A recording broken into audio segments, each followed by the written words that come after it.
Welcome to Around the Weird. Here's your host, the museum curator of the strange and unusual, Mr. Nothing. Thank you, mysterious voice, and welcome back to Around the Weird, a booktube channel where I talk about all the unusual and out of the ordinary literature that I have found in my travels. Today it is September 1st, and I have decided to talk about a book that I read, one that is about a retelling of Beauty and the Beast of all things. I am referring to Beauty by Robin McKinley. So for those who don't know, Robin McKinley was a young adult fiction writer, still is a young adult fiction writer, who's been writing since the 70s. Primarily fantasy, writing about kingdoms and dragons and this. Interestingly, this is not the only retelling of Beauty and Beast that she's done. This is the first, and she wrote another one called Rose Daughter. Now, whether or not there needs to be two retellings of Beauty and the Beast, that remains to be seen, and it's something that I'll probably talk about a little later. So Rob McKinley has been writing, has won awards, seems to be somewhat of a celebrated author. This book was actually recommended to me by a friend who she said that Beauty was actually her favorite book. There's no judgment on that. What my opinions will be simply my opinions, and I probably won't share this video with her because I have some unkind things to say about this book. But if this is her favorite book, that's absolutely good for her. A bit of an asterisk here, as something happened in my life that happened while I was reading this book. And so my experience of reading this book will not be the same as your experience of reading this book because, full disclosure, as I mentioned in my TBR and wrap-up video, my father did die as I'm recording this last week. And I do feel like up to recording videos and talking about books right now. Like that's fine. And doing other things. Like I'm talking with friends and family, and just remembering my father and learning to live with that grief and finding a place to nestle it within myself rather than trying to avoid it or letting the grief overtake me is something that I've experienced. And so, as you might guess, like reading that while this is all happening, that's bound to affect my perception of this book. And indeed, I think it has. I think going forward, like a lot of the books I read might be, if they have a father-family sort of connection to them, I might have a different perception on them than if my father hadn't died. That's something we could probably talk about, life events and how they affect our perception or our reading experiences. I'm probably not the first person to talk about this, but because this is the first, big death that I've experienced in my life, it's something I've definitely encountered. So, that's what's going through my mind right now. And so that's why my reading experience will probably definitely be different than yours. But without further ado, let's talk about this book. I will do a summary, a little bit of analysis, and we will move on from there. So Beauty takes place in a mythical, sort of enchanted land. I think it's supposed to be Europe, although they don't give exact names to where things are. There seems to be magic about, and the people talk about as though it's something you might find outside of the cities. The story focuses on the character of Honor, otherwise known as Beauty. She was given that nickname, although she does not believe she is beautiful due to having low self-confidence. Her sisters assert that she is very beautiful, but Beauty just thinks that her sisters are nice because they're great people, and so like Beauty is dealing with that. She loves her family and is willing to do anything for them. However, at the start of the story, Beauty's father loses everything. He is a shipbuilder and has boats that go off and do trading. Unfortunately, during a storm or something, some of those boats don't come back, and the father loses all of that wealth in the process, and they have to move to the countryside where Beauty engages in manual labor. She's very willing to do it to make things easier for her family. But she does note that because she's doing the manual labor, not many people consider her a dating option, and so she kind of distances herself from anything being romantic, and maybe she doesn't see that that's really an option at the time. But very fortunately for Beauty and her family, her father receives word that one of their boats has come back into the harbor. And so the father sets off on a long journey during the middle of winter to get that boat and maybe see if there's any wealth associated with it still. The father ends up not returning until the next spring, where he reveals that he got lost in the forest and came upon a mysterious castle.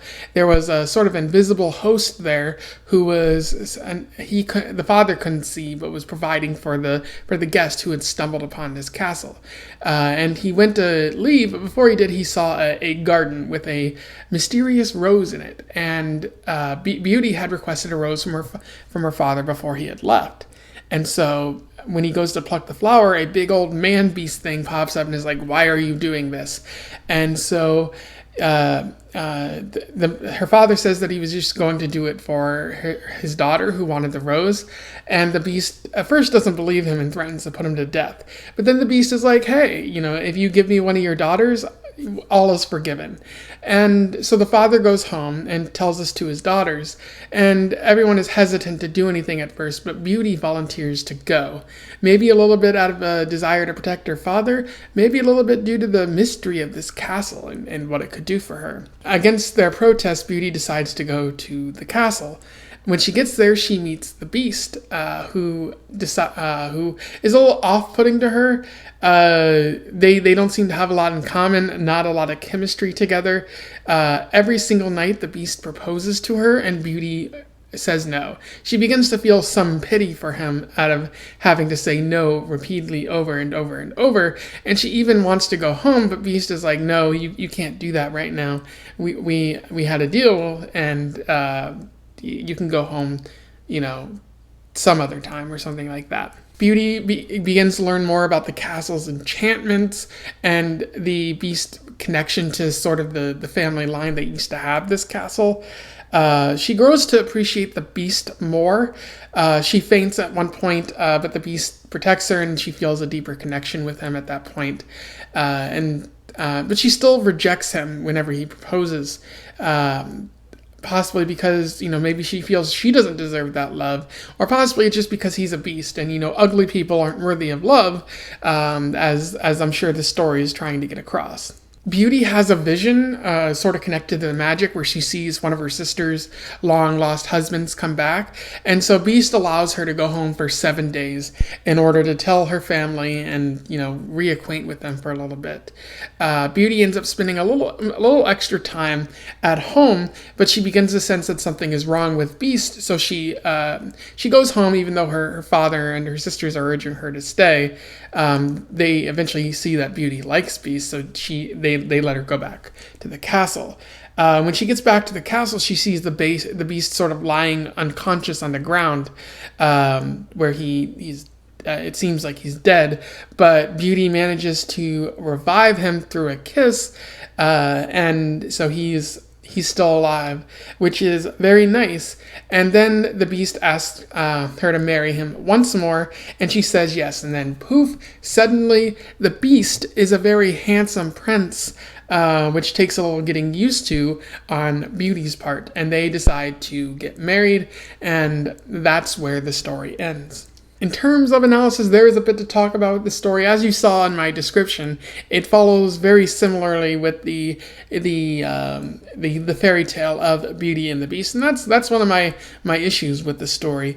But one thing I want to talk about first is Beauty's relationship with her family. Beauty is very willing to do whatever it takes to help her family get along. She loves her sisters, even though feels like she doesn't quite belong with the family. She especially loves her father and wants to see him succeed. When her father loses her business, she's willing to put herself to work and start working in the countryside in order to help make things meet and put less stress on her sisters and her family. So I really think the writing on McKinley's part there is really top notch with getting at what Beauty is willing to do with her family, and we see that developed even further when the father comes back and talks about meeting the beast. Like, Beauty immediately volunteers to go in her father's place, which again I think is a little selfish on her part. Like, yeah, she's looking out for her father, but there also seems to be a desire to learn more about this mysterious beast and this enchanted castle. So it's a little bit of selfish, but we're all selfish in those moments, and I really like how McKinley writes that, how she gets at the selfishness as well as the desire to protect her family.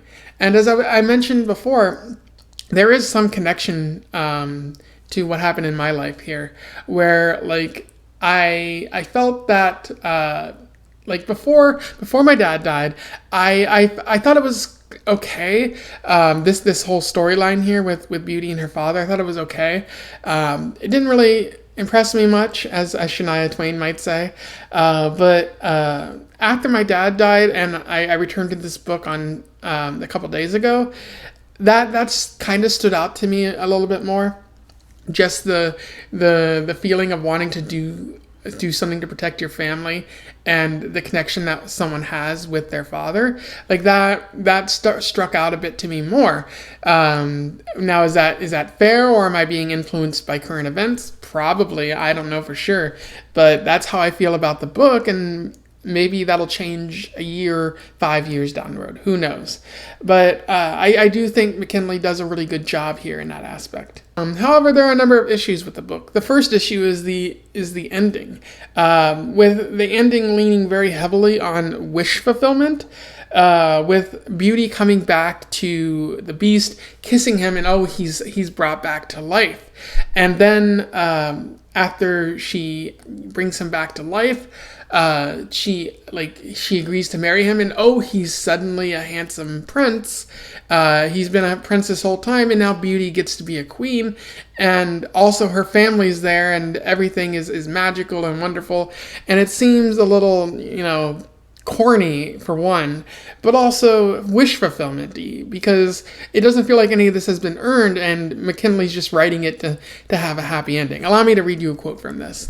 "The beast was nowhere to be seen. A man stood beside me, dressed in golden velvet, as the beast had been, with white lace at his throat and wrist. He had brown eyes and curly brown hair streaked with gray. He was taller than I was, though not so tall as the beast. And as I looked at him in surprise, he smiled at me, a little uncertainly it seemed. He was quite alarmingly handsome, and I blinked and felt foolish. 'My beast,' I said, and my voice sounded shrill. I felt like a scrubby schoolgirl beside this grand gentleman. 'Where is he? I must go find him.' And I backed away from the window, still looking at my unexpected visitor. 'Wait, Beauty,' the man said. I stopped. 'Your voice,' I said. 'I know your voice.' 'I am the beast,' he said. 'I was laid under an enchantment to live as a dreadful beast until some maiden should love me in spite of my ugliness, and promise to marry me.'" And, that's one that's corny. But again, the problem there is it's very wish fulfillment. Beauty gets everything that she wants at the end, and it didn't seem like there was any real struggle to get to that point. And not only that, but you saw the problem in the text. Ugliness is a curse, and ugly people don't. The implication is that ugly people don't really deserve love, because if you fall in love with someone, you're beautiful now, and I really think the problematic underlying theme of this entire story that was present in the original fairy tale is just being exacerbated with this retelling of Beauty and the Beast. So that's a large problem with this story. But an even bigger problem is that this book never truly justifies its own existence. This copies the fairy tale of Beauty and the Beast beat for beat for beat for beat. Like I looked up the fairy tale of like a young woman thrown in poverty by her father's failed business venture, encountering a beast, falling in love, going back home to family, going back to the beast to discover that he's almost dead, reviving him, and meeting a very handsome prince. And I gotta say, if you don't put any spin or any different take on the telling of Beauty and the Beast, then what's the point of any of this?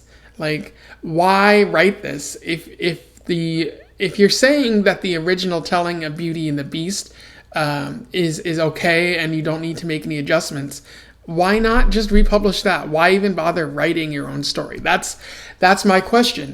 Because it comes off like she's offering nothing new, that she's just rehashing the same old story, albeit with a feminist perspective as told by the woman.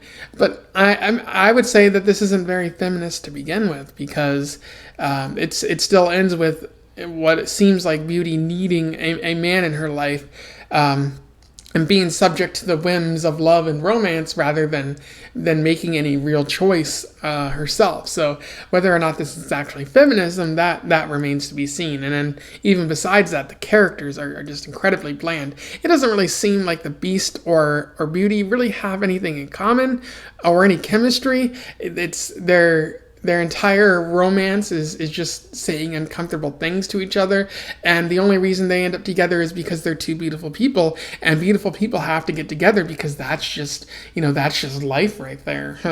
And the book never justifies its own existence. And I want to know, like, how did Robin McKinley end up writing two stories like this? I kind of want to read the Rose Daughter story, just because I want to know, like, does she just rehash the same old story but with, like, maybe one or two plot elements changed? And is that, like, effectively self-plagiarism and creatively bankrupt by creating two very similar stories with only minor changes? And, maybe I have to read that to truly understand. But I think this is a very big problem with this story, is how it doesn't do anything. Anyway, those are my thoughts on Beauty by Robin McKinley. It's not a very good book. It's very boring. It doesn't care to do anything different. It has some good writing, like it's got that going for it. But I don't think good writing can save a story that does nothing and tries not to stick out from the other many retellings of Beauty and the Beast.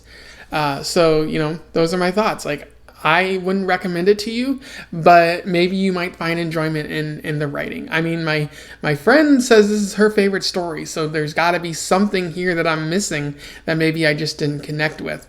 So that those are my thoughts, and just remember there's a giant asterisk there because in the process of reading it, my dad died, and we'll probably have different reading experiences from this book.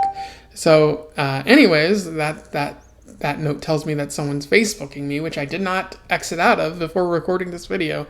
But if you read the story before, you simply want to comment on something I said, stop doing that. Comment below. Let me hear from you. Let's talk about this book. Otherwise, don't forget to like, share, and subscribe so that other people can find out about this unusual retelling of Beauty and the Beast. And until then, I wish you the best of luck in your weird and unusual and beast-driven travels. Farewell.